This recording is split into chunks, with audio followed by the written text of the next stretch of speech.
Meus irmãos, eu quero saudar a todos a graça e a paz do Senhor Jesus. Amém.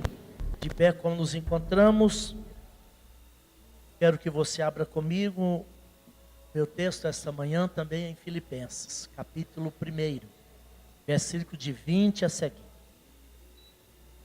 Isso já atesta que o Espírito que promove entre nós a unidade está efetivamente operando em nós. E por nós e através de nós. Filipenses capítulo 1, versículos de número 20, alguns versículos que eu lerei com os amados esta manhã. Palavras do Espírito Santo através do apóstolo Paulo. Segundo a minha intensa expectação e esperança de que em nada serei envergonhado, antes com toda ousadia, Cristo será tanto agora como sempre, engrandecido no meu corpo, seja pela vida ou pela morte. Porque para mim o viver é Cristo e o morrer é ganho. Mas se vivo na carne, isto é o fruto do meu trabalho, não sei então o que devo escolher. Mas de ambos os lados estou em aperto, tendo o desejo de partir e estar com Cristo, o que é muito melhor. Todavia, permanecer na carne é mais necessário a vós. E tendo esta confiança, sei que permanecerei e continuarei com todos vós, para proveito vosso e alegria da fé, para que o vosso regozijo seja mais abundante por mim em Cristo Jesus, pela minha nova ida a vós. Que a vossa conversa seja digna, conforme o Evangelho de Cristo, para que, quer vá e vos veja, quer esteja ausente, ouça acerca de vós que estáis num mesmo espírito, com uma só mente, combatendo juntamente pela fé do Evangelho. E em nada vos atemorizeis pelos vossos adversários, o que para eles, na verdade, é indício de perdição, mas para vós de salvação, isto de Deus. Porque a vós foi concedido em relação a Cristo, não somente crer nele, mas também sofrer por ele, tendo o mesmo conflito que já tendes visto em mim, e agora ouvis estar em mim. Amém. Tomem seus lugares, por favor, e vamos refletir um pouco nessa porção da palavra de Deus. Meus queridos, eu quero louvar a Deus pela oportunidade de estar com os amados uma vez mais aqui em Trindade. Abraçar aqui o pastor Benjamin Martins, que é o líder regional aqui da Regional 20, nesta região da nossa grande Goiânia. Eu abraço também todos os demais líderes e pastores dirigentes aqui, bem como toda a liderança de departamentos e todos aqueles que, direto ou indiretamente, exercem alguma função no reino de Deus, na igreja do Senhor que está representada no campo de Campinas, aqui nesta regional. É para mim uma alegria, um prazer enorme estar com os amados aqui. Mas quero chamar a atenção dos irmãos para alguns detalhes e algumas verdades que eu quero desse texto discutir com a liderança que aqui se reúne, o que concerne esta ideia da unidade.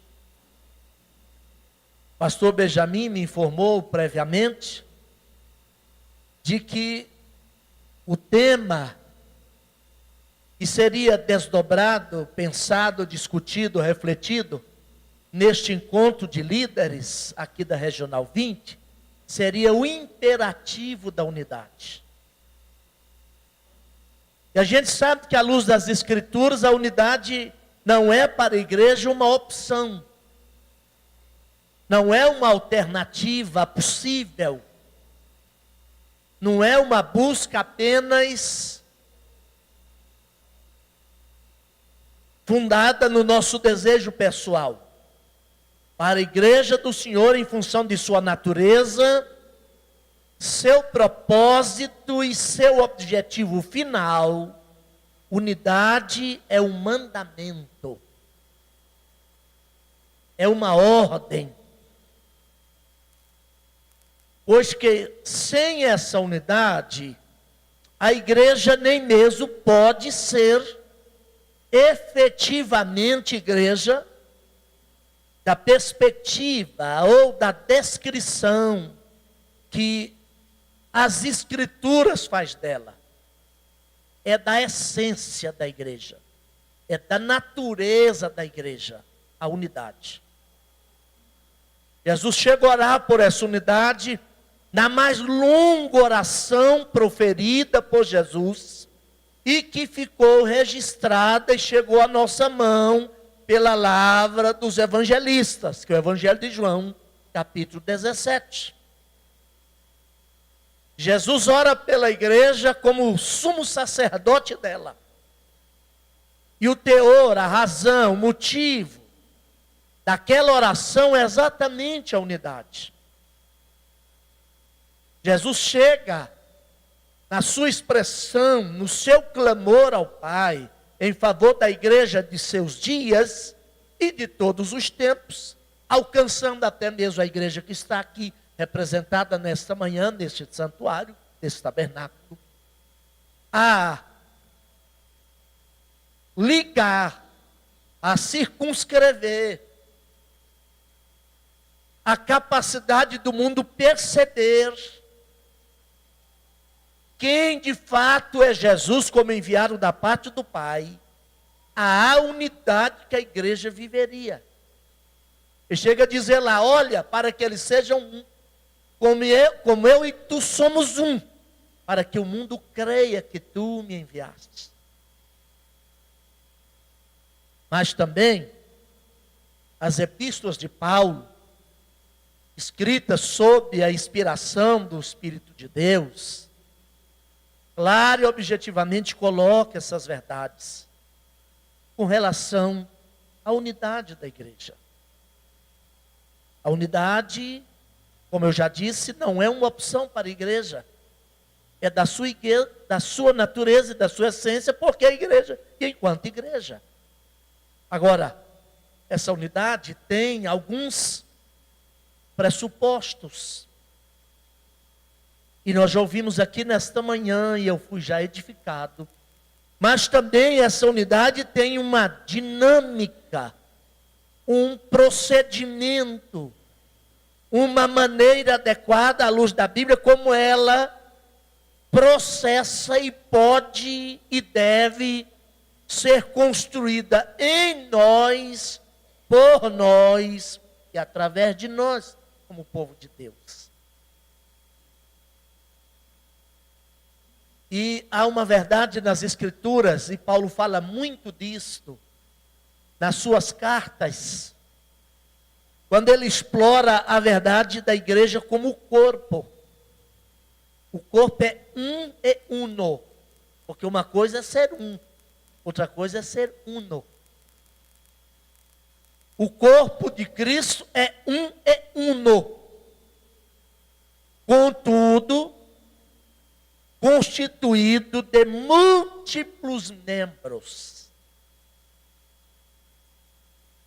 Mas, a despeito da diversidade de membros no corpo, nenhum membro do corpo trabalha no sentido de não abençoar a unidade do corpo.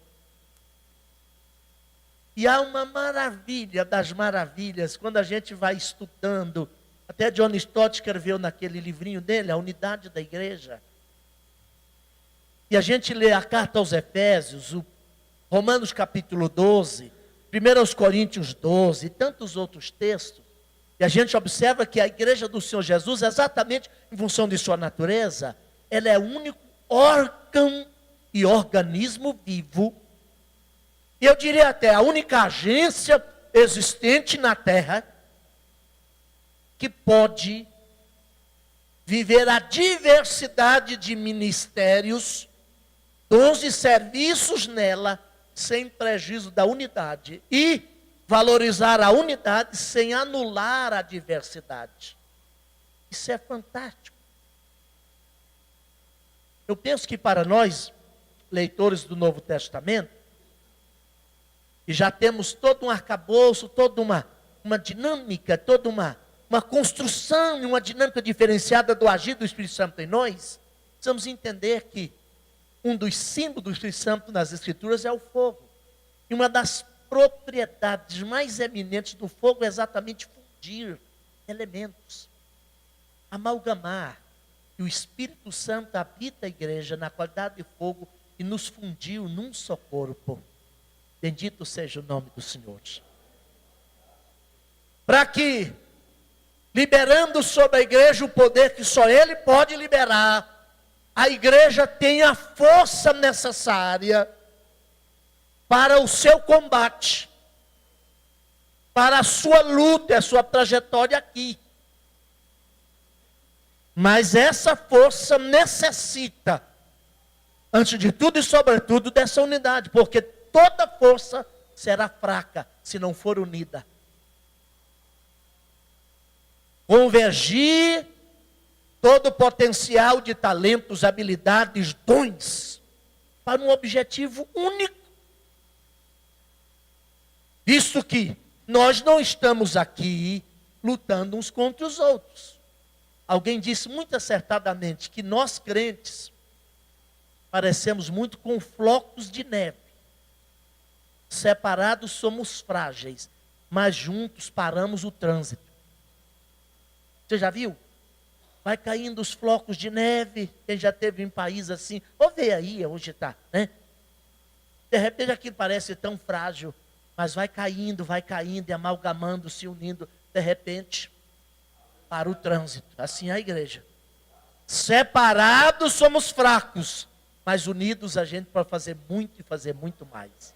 Para a glória do nome do Senhor. E aí eu tomo esse texto aqui, palavra do apóstolo São Paulo. Ele, como nós já ouvimos, estava preso nessa ocasião. E escreve essa carta amável, e a mais amável de todas as suas cartas. Porque aquela igreja que ele fundara em Filipos, a gente sabe a circunstância, o contexto da fundação desta igreja, está registrada em Atos dos Apóstolos, capítulo 16. Foi uma igreja que tocava a corda mais sensível do seu coração. E um irmão desta igreja, também amável, irmão chamado Epafrodito, fora a Roma, levando em mãos uma oferta amorosa para aquele apóstolo dos gentios, batalhador da fé, guerreiro do reino de Deus. Chega até a ficar doente ali. Paulo ora por ele e devolve-o à igreja. E nessa volta de Epafrodito, aquela comunidade da fé, na Europa hoje, Filipos, um pequeno distrito, àquela ocasião, da província romana da Macedônia, hoje no continente europeu. E a igreja começou naquele velho mundo, com esse trabalho de Paulo. Chegou em Filipos, a cidade pequena, não tinha uma sinagoga, que a gente vê pelo relato lucano, ou de Lucas, que onde Paulo chegava, ele procurava sinagoga, porque os judeus já tinham meio caminho andado, Eles tinham o Antigo Testamento. Aí quando os judeus, depois de ouvir o evangelho, e Paulo discutia e discorria, e a Bíblia diz que Paulo até dissertava, Paulo convencia, Paulo pregava o evangelho que convencia as pessoas da verdade e da fé. Eu vou falar dela aqui em poucos momentos como uma das necessidades, ou como uma das causas da unidade da igreja. Mas quando os judeus então rejeitavam deliberadamente a fé, o que ele fazia? Ia para os gentios. Aqui em Filipe ele não teve sequer uma reunião na sinagoga. Ele não encontrando, ele foi na beira do rio para orar, buscar um lugar de oração. E lá estavam as mulheres fazendo o serviço doméstico, que não tinha como fazer dentro de casa. E lá a Bíblia diz que eles oraram e pregaram. E Deus abriu o coração de uma irmã, uma mulher chamada Lídia, comerciante. E rodava o mundo vendendo um produto para tingir tecidos, vendedora de púrpura. Ela era da cidade de Tiatira. E a Bíblia diz que o Espírito do Senhor abriu o coração de Lídia, ela creu. Aí nasceu a igreja. Você parou para pensar? A primeira convertida, a igreja nasce na Europa, na casa de uma irmã comerciante. vendedora de púrpura.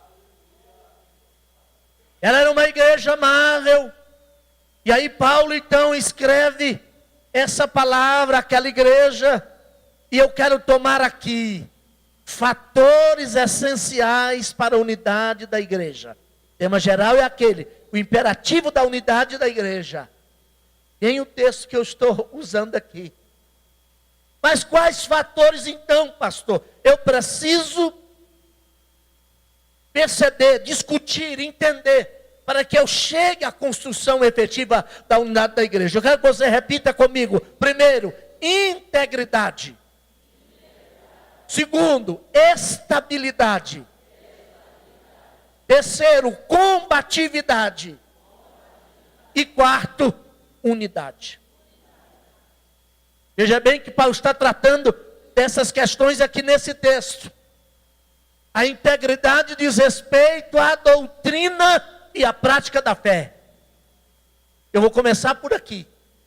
Mais do que nunca, como nós já ouvimos esta manhã aqui, de modo muito apropriado e com muita propriedade, quando estudamos a igreja, a unidade precisa que a igreja seja bíblica. A integridade para a qual Paulo chama aqui, é um desafio imposto a nós, no sentido de que neste mundo pluralista, nesse mundo de muitas verdades, neste mundo de tantas propostas subjetivas, e subjetivas, evidentemente o termo já diz, mas que nascem, processam e elaboram-se a partir de interesses particulares, a igreja é desafiada a entender, à luz da Bíblia, qual é a integridade da nossa doutrina, muito especialmente no que diz respeito, o que é ser, fazer e existir como igreja. Meus amados irmãos, e aí eu preciso dizer aos amados do Senhor o seguinte: talvez não tenhamos tido na história da igreja de Jesus Cristo um momento, uma ocasião, uma realidade que demandasse daqueles que envolvem-se na tarefa do reino de Deus a necessidade de se debruçar, de conhecer mais em profundidade o que é a igreja enquanto projeto de Deus na terra e locomotiva do seu reino aqui, pois vivemos num mundo muito exageradamente, eu vou até mudar essa palavra, de muito para exageradamente multifacetado. Está faltando unidade no comportamento, na compreensão, no entendimento que a igreja, porque, via de regra, nós estamos nos deixando afetar em alguma medida por aquela mentalidade. Cada cabeça a sua sentença, cada louca a sua maneira. Como líder na obra do Senhor, em qualquer departamento, em qualquer atividade, eu preciso entender a mais alta patente ministerial e ao mais humilde crente ou servo de Deus lá no final da fila, todos nós estamos convergidos e trabalhando para um projeto que é maior do que eu, que foi estabelecido por Deus, começou na eternidade, e nele, no projeto, nós vamos chegar a um final, a um objetivo, a um ponto ômega. E às vezes, quando falta integridade, a inteireza da compreensão ampla da proposta, sabe o que acontece? Cada um tende a inventar o seu conceito de igreja, o seu conceito doutrinário.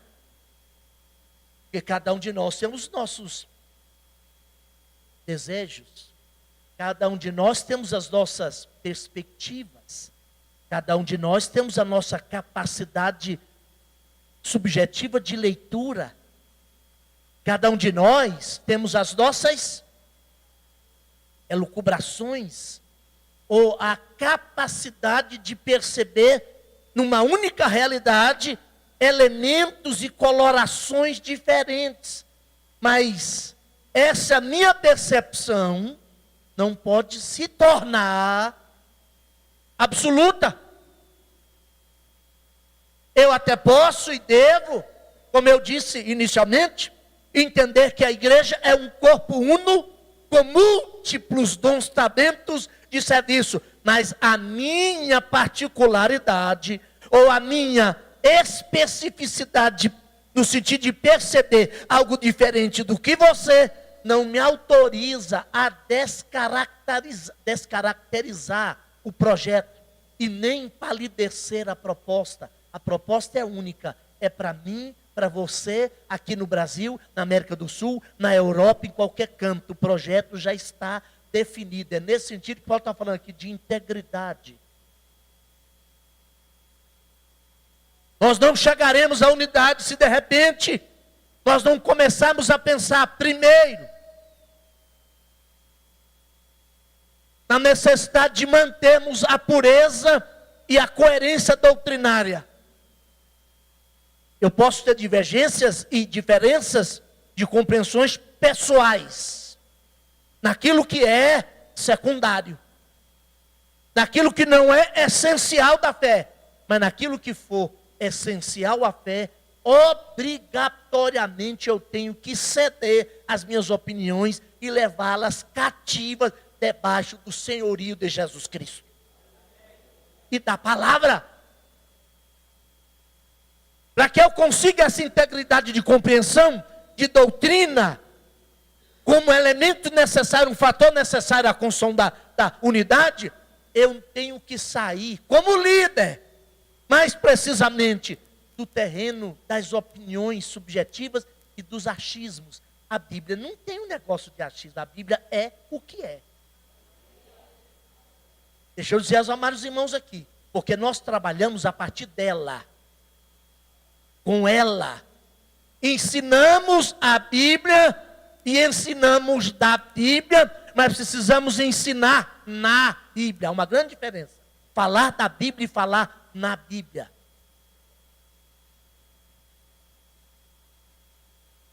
Mas hoje a gente vive um tempo de opiniões as mais diversas. Eu estou lendo um livro de caráter de filosofia da religião e também de cunho sociológico, de Leslie Newbegin. Eu estava numa escola bíblica agora, esse carnaval, uns cansados dias, lá no nortão do Brasil, lá em Rondônia. Ministrei 6 aulas lá numa escola bíblica de obreiros, da nossa convenção lá no estado. E eu desafiei esse pessoal, a igreja do Senhor Jesus Cristo, nessa questão da unidade, a acordar que não há unidade de ação, não há unidade no fazer e no existir enquanto igreja, se não houver unidade de pensamento. Sabe por quê, meu irmão? É a ideia que governa o mundo, ainda que usando os braços e a força dos trouxas. E Newbegin escreveu o livro O Evangelho numa Sociedade Pluralista. Como é que nós vamos manter a integridade da doutrina, a unidade e compreensão da doutrina sagrada no que concerne a salvação, o ser humano chamado para a salvação e a igreja como agência de operação de Deus na terra, se nós embarcarmos nessa filosofia da cultura do politicamente correto, que toda verdade é verdade para alguém. E que eu não posso mais ter opinião particular, porque essa tese diz que não tem verdade absoluta mais. A verdade é gestada, a verdade é gerada, a verdade tem muito a ver com o mundo e gira em torno do umbigo do indivíduo. Mas nós trabalhamos com verdades eternas, imutáveis, e tem verdades aqui do Evangelho que são exclusivas. Talvez seja por isso que o próprio Paulo, pelo Espírito Santo de Deus, falando, escrevendo à igreja de Corinto, a segunda carta, lá no capítulo de número 10, 4 e 5, ele vai dizer, porque as armas da nossa milícia não são carnais, mas sim poderosas em Deus, para a destruição de fortalezas, anulando sofismas. O que é sofisma? Raciocínio inteligentemente montados, mas falazes, para desconstruir aquilo que é exclusivo da verdade. Vou repetir, está em 2 Coríntios capítulo 10, versículo 4 e 5, porque as armas da nossa milícia não são carnais, mas sim poderosas em Deus, para anular sofismas e toda artimanha que se levanta contra o conhecimento de Cristo Jesus, levando cativo todo pensamento submisso à obediência de Cristo. Nós já ouvimos aqui nessa manhã, essa igreja tem um Senhor, Ele é o cabeça da igreja, bendita a cabeça, ela pensa por nós, e o corpo jamais padece, porque temos uma cabeça saudável, Jesus de Nazaré, Ele é o Senhor da igreja, só que isso é uma verdade absoluta. Quando eu afirmo essa verdade como absoluta, afirmando que Jesus é o Senhor da igreja, o único, todos os outros estão relativizados na arte ou na concepção do seu senhorio. Meu irmão, aí vem o Petro Maldenius. Até uma frase foi citada mais tarde pelo Santo Agostinho. Nas questões essenciais, unidade. Nas não essenciais, liberdade. E em todas elas, caridade. Então há questões essenciais da fé que eu não posso abrir mão delas. Eu não posso quebrar a integridade. É como uma rachadura num depósito de alma. Eu tenho que manter íntegra. E na verdade essa palavra integridade tem a ver com no todo. Eu preciso de... Eu não posso permitir que haja rachaduras aqui. Irmão, isso nos leva a viver nessa sociedade, nós já ouvimos disso aqui em outras palavras, vivemos de modo digno do Evangelho da graça de Deus. Isso nos leva ainda a entender que, quando há integridade na doutrina, nossa conduta passa a expressar a nossa crença, a nossa fé. O meu fazer, o meu comportamento não vai redundar na fé, mas a minha fé e o meu compreender a fé necessariamente tem que afetar o meu comportamento, o meu agir como igreja. Olha aqui, quando a gente quebra a integridade doutrinária da igreja, ou na igreja, na compreensão do que é essa proposta de Deus, no conjunto de verdades a nós colocados nas Escrituras, a gente tende a perceber na comunidade da fé uma conduta cristã inconsistente com os valores e princípios exarados na palavra de Deus. E a igreja passa então a ser difamada e não amada. Fico olhando a igreja de Jerusalém. Era uma igreja que caía na graça, né? De quem? De todo o povo. Graça lá é simpatia. Nós temos uma verdade da qual não abrimos mão. A partir dela, mantendo-a íntegra e mantendo essa doutrina na sua integridade, a gente vai chegar à unidade. Mas essa exclusividade na compreensão e afirmação dessa verdade não gera para com a sociedade à nossa volta antipatia, gera simpatia. Por incrível que pareça, pastor Benjamin, quanto mais a igreja afasta da integridade do evangelho, no ledo engano de acessibilizar a verdade ao homem sem Deus, mais antipática ela torna. Quanto mais comprometida com a verdade, mais simpática ela é com a sociedade. Por isso que a Bíblia diz, e aquela igreja caía na graça de todo o povo. E Deus acrescentava à igreja aqueles que iam sendo salvos. Bendito seja o nome do Senhor. A igreja precisa criar isso. Nós já ouvimos pela manhã o impacto. Não pode haver esse ato, esse buraco entre o quantitativo e o qualitativo. Não pode haver essa distância longínqua entre o discurso proferido e a prática percebida. Nós temos que aproximar a prática do discurso e o discurso como alimentador da prática. Bendito seja o nome do Senhor. Mas aí, meu amado, na ideia da combatividade, é outra coisa que a gente precisa lutar, meus amados irmãos, como líder hoje. Pastor, eu vou falar até que hora? O bispo entrou ali, é o breque. É o breque. Sabe o que acontece? Hoje está faltando espírito combativo em um grande segmento da fé evangélica. Paulo falou aqui, para combater juntamente pela fé evangélica. A combatividade. Precisamos lutar pela verdade do evangelho. É claro que essa não é uma luta fundamentalista, adoecida, patologizada, como outras religiões aí. Mas é uma luta no campo das ideias, no mundo das ideias.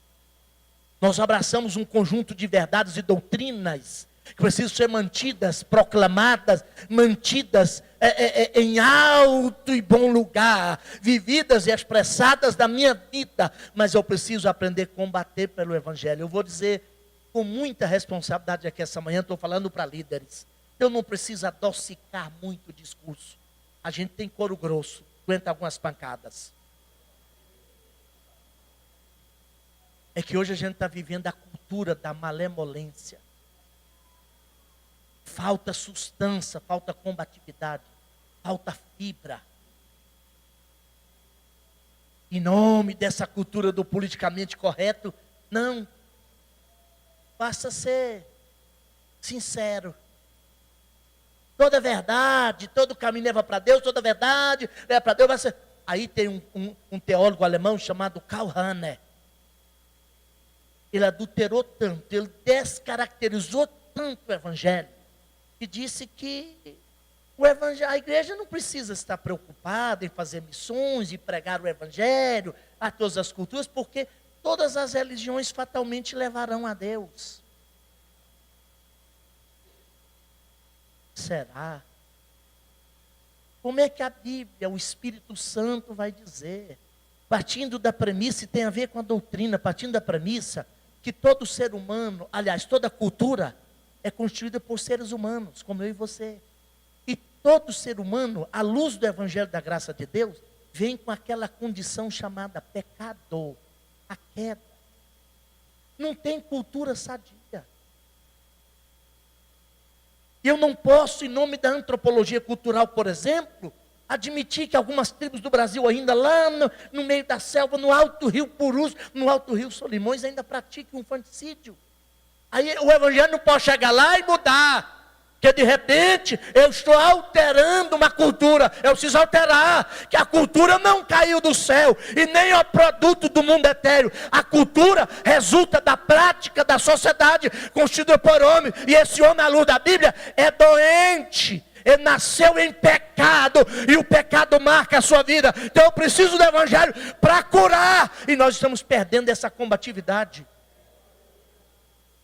O humanismo filosófico, eu vou explicar isso aqui, que é uma expressão mais um tanto quanto técnica, mas o humanismo filosófico já encontrou algumas fissuras na igreja, na organização institucional religiosa, por faltar aquilo que eu disse de integridade, e conseguiu mentalizar alguns dos seus valores entre nós.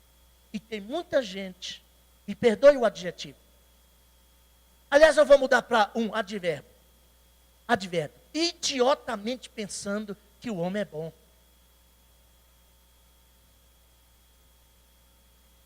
E eu não sou bom e nem você é bom. Pode botar a pulga atrás da orelha aí. Se não for Deus na sua vida, você está lascado. E eu também. Essa é a tese principal do evangelho. Ora, talvez, certamente seja por causa desta razão que o evangelho, eu estou falando no sentido abrangente, evangelho como revelação macro e maior de Deus, como temos aqui nas escrituras. A primeira doutrina da Bíblia não é nem a da redenção, não é nem a da igreja, não é nem da cristologia. A primeira doutrina que abre as páginas da Bíblia é a doutrina da criação, para contar a queda. Como é que tudo resultou e chegou onde chegou. E por que esse ser humano precisa de um salvador? A gente não parou para isso. O humanismo filosófico, com as construções e tal, que é uma corrente, hoje mais também religiosa, mas filosófico-religiosa até, que deixou assim latente, na subcultura, abaixo da superfície invernizada dessa sociedade atual. A ideia de que nós somos bons, é a sociedade que aqui e acolá potencializa alguma coisa e a gente acaba errando. Não é não. Jean-Jacques Rousseau errou redondamente. É nisso que eu quero chamar a atenção para a integridade do Evangelho e para a combatividade do Evangelho. Meu irmão, me perdoe a franqueza, em nome de Jesus. Nós vamos voltar outra vez ao Evangelho da graça. Ele deu uma ordem dizendo: ide por todo mundo, pregai o quê? Tem um artigo definido masculino singular, antecipando o substantivo lá. Pregue o evangelho. Não tem um evangelho, e não existe evangelhos, existe o evangelho, poder de Deus para a salvação de todo aquele que crê. Mas a integridade dessa verdade depende do nosso espírito de combatividade e defesa dele. Quando a gente nivela por baixo, vende por menos, se deixa levar nas feiras das facilidades e das promoções ideológicas do nosso mundo, a igreja vai perdendo na mesma proporção a capacidade de manter a sua unidade. Eu vou dizer para os senhores, digo com tristeza, e Deus é minha testemunha, estou falando da palavra de Deus diante de Deus ao povo de Deus. Falo isso com dor na alma. Eu não vejo com positividade a grande multiplicidade de organizações religiosas que têm surgido absurdamente no nosso tempo. Isso não vai ser, não está sendo e será prejudicial para o Evangelho. Exatamente porque virou uma questão de competitividade. Quando Jesus ora em João 17 pela igreja, ele está falando da unidade de toda a igreja, porque é uma das 4 grandes marcas da igreja, que é a apostolicidade, a catolicidade, a espiritualidade e a unidade. Toda a igreja do Senhor Jesus, eu não estou falando da igreja organizacional, denominacional, estou falando da igreja corpo de Cristo, a igreja que só Deus a conhece, a marca dela é a unidade. Em qualquer parte do mundo, em qualquer cultura, se existe a igreja, todos vão falar a mesma coisa e pensar a mesma coisa, crer no mesmo evangelho, submeter-se ao mesmo senhorio e proclamar a mesma verdade. É a marca da unidade. E os grupos hoje estão surgindo com uma motivação aparentemente inocente. Mas quando a gente vai verificar debaixo do tapete, vai iluminar os porões, perceber as ratazanas, Zé Francisco Vieira. Tem motivações as mais esdrúxulas, indignas até de um cidadão de bom caráter, um cidadão minimamente informado.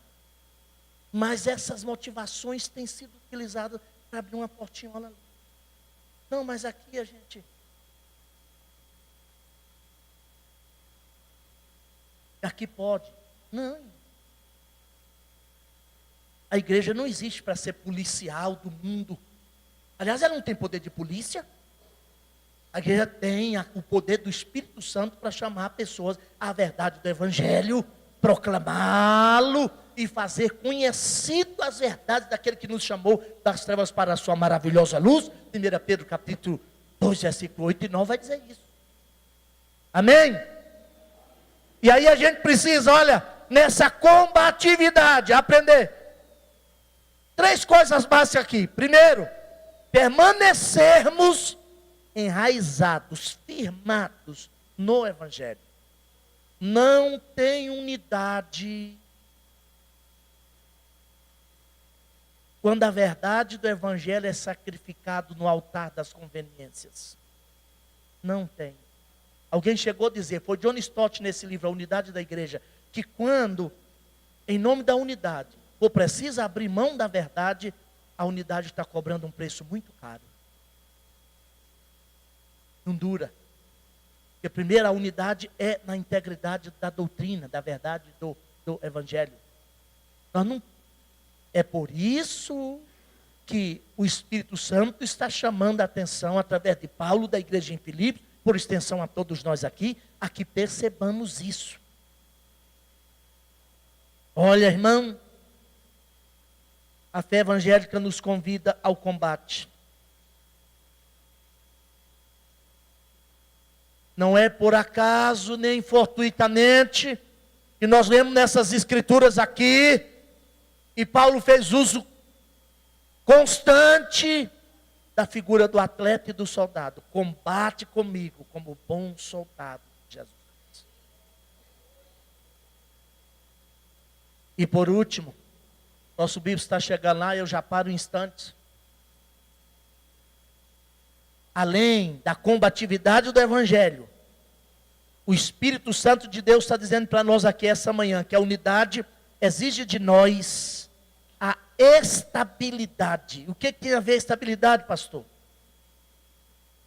A necessidade de não sermos demovidos facilmente da nossa posição.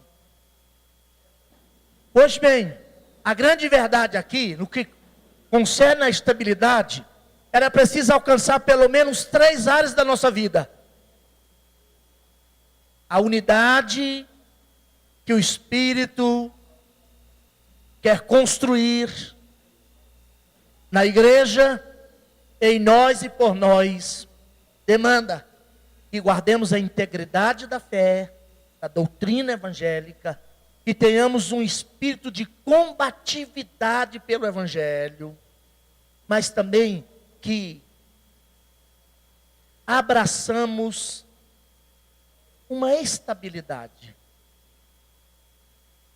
A unidade não vinga na geografia da instabilidade, das volatilidades. A verdade que é verdade hoje, será verdade amanhã. E ela é verdade hoje, crida desde ontem, desde o passado. Escute o que eu vou dizer. O que acontece em muitos lugares, no movimento evangélico multifacetado, no movimento evangélico brasileiro multifacetado e pluralista, como nós estamos vivendo hoje, é que está faltando estabilidade. Vendavais a gente enfrenta. John Stott escreveu num dos seus livros que Deus nunca prometeu que a travessia do mar, do barco da igreja, seria uma travessia fácil pelo mar da existência. Ela enfrentaria dificuldades, mas ela chega ao fim. Ela vai chegar ao porto. Ele chegou a dizer que a única tempestade que pode levar a igreja ao naufrágio não é a que vem de fora, é a que surge de dentro. Está faltando estabilidade, muita gente volátil. Gente que não consegue sustentar em pé como líder o que fala sentado. Nós precisamos ter estrutura. Pensar, refletir, ponderar. Isso tudo vem daquela máxima inicial que eu coloquei. Fui chamado por Deus como pastor para pertencer a um ministério, uma causa maior. E há uma integridade, uma inteireza nessa doutrina. Eu fiz um compromisso. E as minhas particularidades e minhas opiniões particulares, por mais bem intencionadas que elas sejam, em algum momento elas terão que ser sacrificadas em nome da unidade. A minha particularidade não pode prejudicar a unidade. A unidade, porque eu falei inicialmente, introdutoriamente, que o corpo é maior do que seus membros. É claro que o corpo é um todo, uno e único, constituído de múltiplos membros. mas o todo é maior do que suas partes. Embora, ainda que constituído pelas partes, o todo é maior do que suas partes. Quando, meu irmão, você como líder, pertencendo a uma organização ministerial, suas opiniões forem confrontadas, se você está no projeto, o Evangelho, você está na estabilidade da verdade, é as suas opiniões pessoais que têm que ser sacrificadas. Aí eu coloco aqui e encerro nesse instante. Veja bem, em que área, pastor? A gente precisa de estabilidade para construir a unidade. Firmeza na área intelectual. Eu vou dizer para vocês, como líder, nós pastores, nós não precisamos necessariamente nos tornarmos um expert em tudo.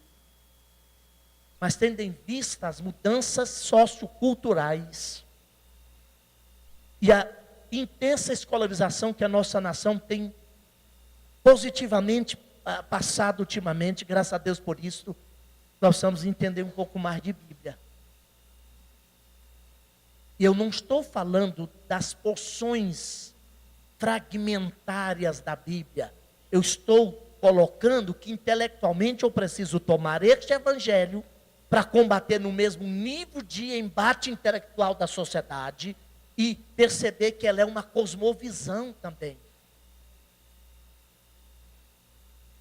Obviamente, nem todos nós teremos oportunidade, nem seremos confrontados assim pessoalmente. Mas a primeira área de estabilidade que eu preciso perceber, a área na área da firmeza intelectual. Nós não podemos ser instável de crer em algo hoje, amanhã nem tanto, e estarmos negociando valores e verdades eternas do Evangelho, aí nas feiras das promoções religiosas e das conveniências das transformações sociais à nossa volta. Nós vamos manter uma certa firmeza, uma certa estabilidade.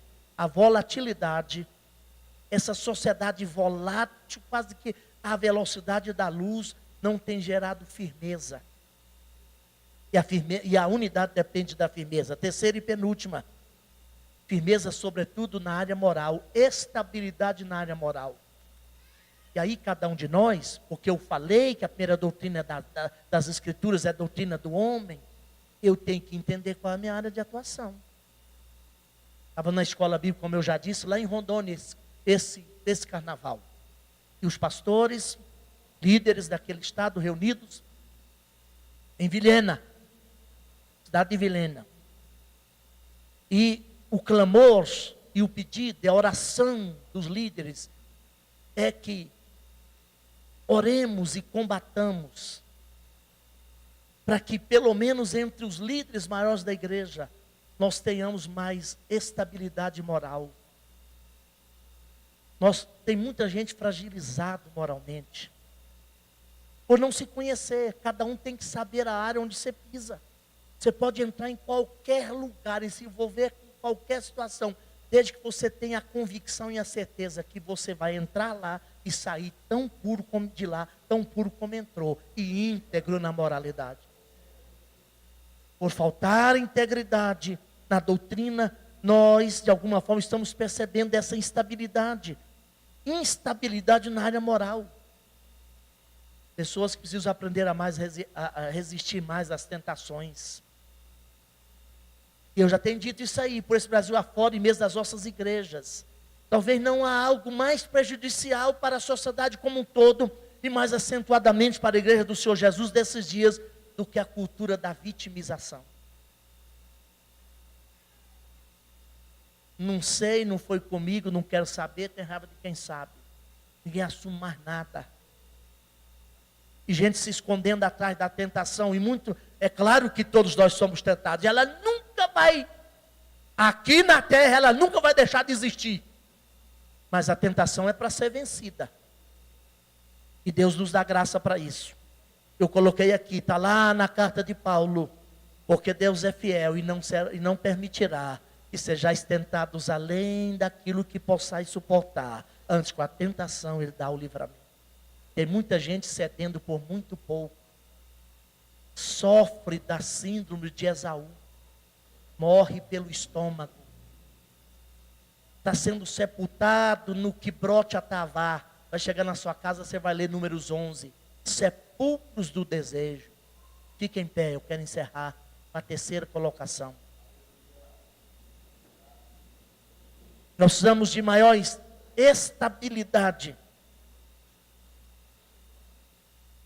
na área do comportamento, não só ético e moral, mas na área do exercício do nosso ministério. Seu líder te colocou lá, amanhã ele passa por lá, você não está lá, não tem estabilidade. A gente não foca num projeto. E aí, meu irmão, fazendo isso, a gente chega ao que Paulo falou aqui, e eu encerro. Devemos procurar intensamente viver e praticar o lema do Evangelho, que é vivermos a integridade doutrinária, batalharmos combativamente pela fé evangélica e buscarmos a estabilidade do comportamento na vida, no exercício ministerial, a fim de que em momento algum nós venhamos de nossa parte prejudicar o grande projeto de Deus, que é ver a unidade da igreja de Jesus Cristo. Que eu e você sejamos agentes colocados por Deus na específica área de atuação onde Ele nos colocou. Agentes de Deus para vermos cumprida a oração de Jesus em João 17. Pai, que eles sejam um, como eu e tu somos um, a fim de que o mundo creia que tu me enviaste. Eu quero orar com você. Sobretudo pedir que façamos agora um clamor ao Senhor, para que abra nossa mente, no sentido de nós voltarmos às Escrituras Sagradas, da compreensão de que tudo que está aqui é o Evangelho da graça de Deus. Eu preciso me comprometer com Ele. Eu preciso entrar no combate. Eu sou um soldado da causa de Cristo. Nós saímos dessa área da comodidade, da malemolência, de queremos ir só na carona. Não, vem para frente das fileiras, meu irmão. Tome a arma de Deus, as armas de Deus na sua mão e vem para o combate. A fé é um combate. E busque ser mais estável na fé, naquilo que você faz. Persiga um alvo, mantenha-se lá. Pai querido, estamos na tua presença nesta casa, porque também na tua presença aqui, ali ou acolá nós vivemos. Não há nenhum lugar neste imenso universo onde possamos estar, senão na tua presença. Mas aqui esta manhã, convocados pelo líder regional da tua igreja que está nesta região da nossa grande Goiânia, como líderes da tua causa, da tua obra, nós subimos aqui para pensarmos nesse assunto, nessa temática que é própria, que é nossa, é da pauta da igreja. Nesses tempos tão difíceis, tempos de pluralidades nas ideias, nas convicções, onde cada indivíduo se sente, Pai amado, Senhor da própria existência. Falta-nos um espírito de corporatividade, no sentido de combatermos pela mesma fé, de envolvermos no mesmo projeto, Pai. Amado Espírito Santo de Deus, Tu que és fogo, venha sobre nós mais uma vez, nessa qualidade de fogo, para nos fundir num só corpo, para que todas as arestas, tudo que não presta, seja queimado, e nós sejamos mais uma vez um corpo único e uno, e que as nossas diferenças, Pai, sejam sacrificadas em nome da causa do Evangelho, para que naquele dia nós possamos ouvir dos lábios do Senhor da igreja: bom e fiel servo, foste fiel no pouco, sobre o muito te colocarei. Que nós consigamos entender que recebemos da sua mão algo a ser trabalhado, e que naquele dia nós consigamos chegar a Ti com a produtividade que Tu exiges de cada um de nós.